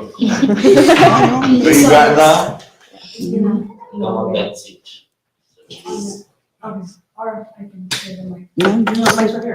No, you don't. So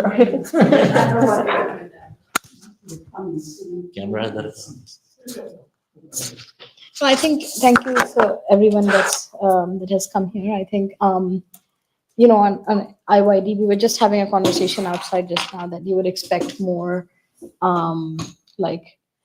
events happening, right, at the UN, and it seemed like this was the only one, but I'm glad that it still happened. I know that there is, Jevon probably talked about it, our speaker earlier, that we compiled over 100, more than 100 youth events that are happening all over the world. currently, and not just today, but also yesterday and tomorrow and pretty much this week for the around this 10-day period. And we have published that sort of overall calendar of events that youth are mobilizing around the International Youth Day. And I just want to, say what I said at the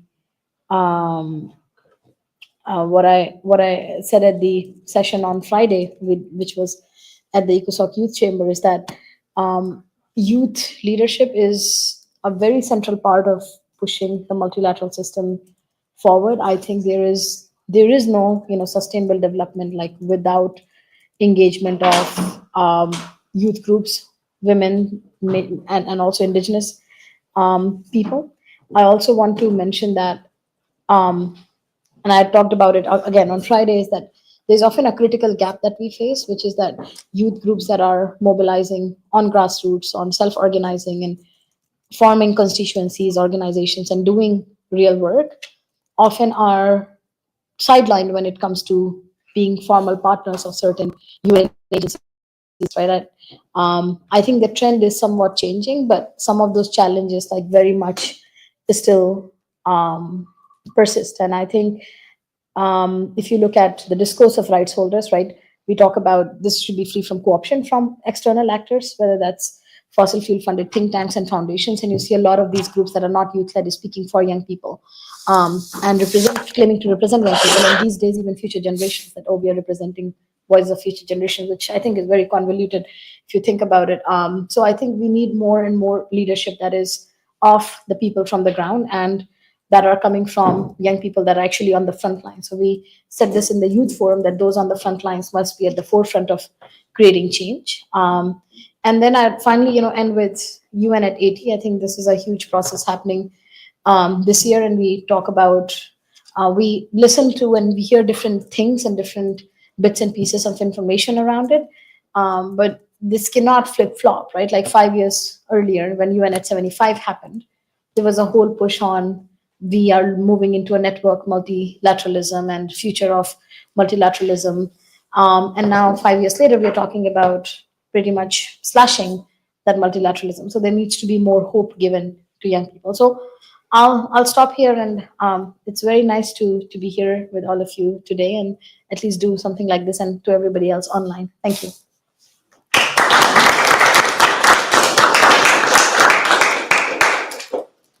Thank you so much for sharing your perspective. Are there any other youth participants out there who would like to speak at all?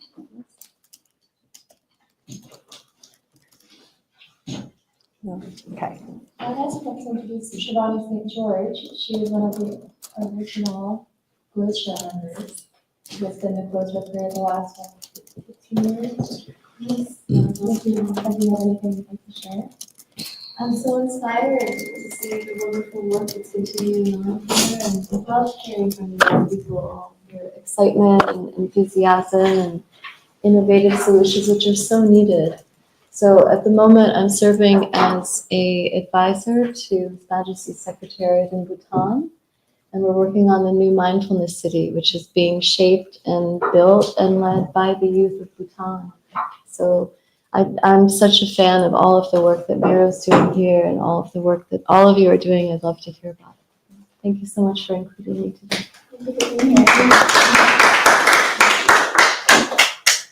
Thank you so much. And if there aren't any other people who would like to intervene, I would like to give the floor to Ali to just give a closing remark.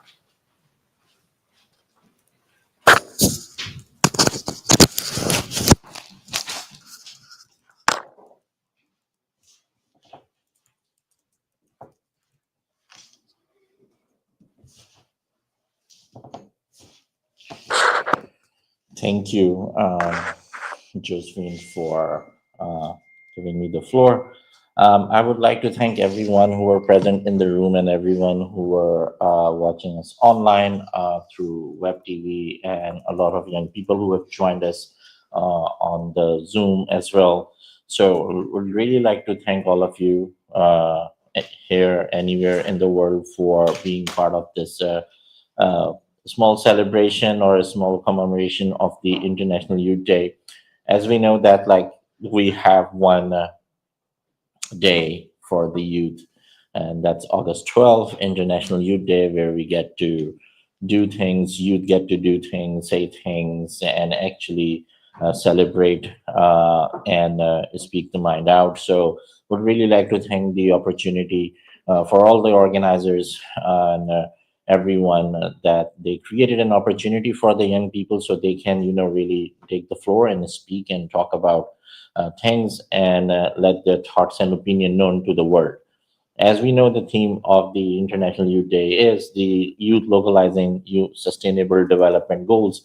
And we cannot localize UN sustainable development goals without the grassroots being involved in making decisions, doing things on the grassroots. As they're doing things on the grassroots, they know things we don't know. They face those challenges that we never faced, and they're living those challenges. They do not have a desire to be known. They do not have a desire to be, be a celebrity. They do not have a desire to do anything but to solve the problem they are living.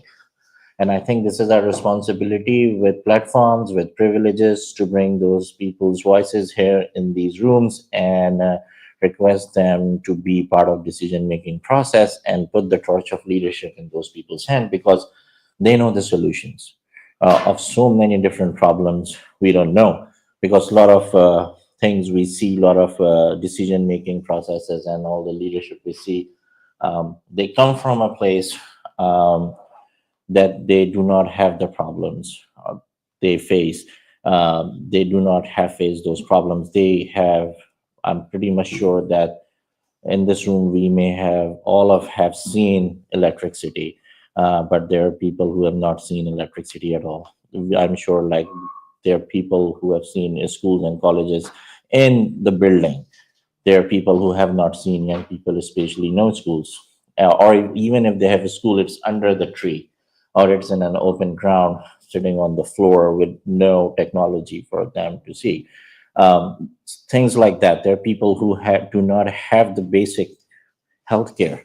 There are people that do not have basic sanitation and basic education and all that, but they're living it, they're solving the problem, and they're getting out of it. I think we need to bring those young people out into the conversations like these and give them the torch, give them the seat of the leadership, of the decision making, so they can guide the world into a better direction where the world needs to go, because they're facing the problems more severely. I'm repeating it because localization of SDGs is not possible without those young people being in a driving seat. So we have to make policies like that. We have to act on policies like that. And this day, when we are celebrating the International Youth Day, localizing SDGs, we really need to think about bringing those voices up. Thank you once again for everyone to be in this room and online. Thank you.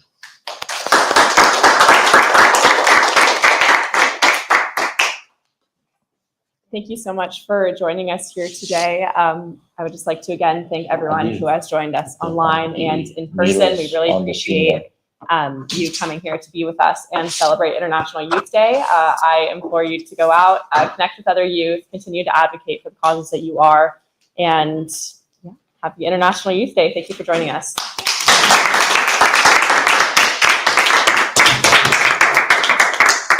Happy International Youth Day also from Austria, from GloCha in Klagenfurt. And Alberto is here also still with us. Good job, tech team. Good job.